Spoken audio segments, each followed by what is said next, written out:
এই দুনিয়া সাক্ষী আছে, রক্তের সম্পর্কের মানুষগুলাই হয় সবচেয়ে বড় স্বার্থপর। আজকে আমার সন্তান ফোন করেছে, তার ফোন পেয়ে আমি খুশিতে আত্মহারা হয়ে গিয়েছি। তখন দেখলাম ওই পাশ থেকে আমার সন্তান কান্না ভেজা কণ্ঠে বলছে, বাবা বাবা তুমি বাড়ি ফিরে এসো। তখন আমি আমার সন্তানকে বললাম, কি ব্যাপার বাবা, তুমি কান্না কেন করছো? তখন আমার সন্তান বলছে, বাবা তুমি বাড়ি ফিরে এসো, আমাকে কেউ আদর করে না। আমি বললাম, কি হয়েছে? বলে, আজকে আমার চাচ্চু বাজার থেকে লিচু নিয়ে আসছে, তার সন্তানদেরকে বসে খাওয়াচ্ছে। আমি যখন তার বাসায় গিয়েছি আমাকে দূর দূর করে তাড়িয়ে দিয়েছে।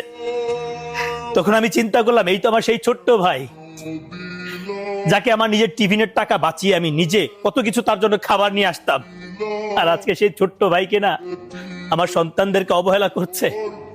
আরে আমার স্ত্রীর সাথে না হয় তাদের একটু দ্বন্দ্ব চলছে, তার মানে আমার সন্তানগুলো কি দোষ করেছে?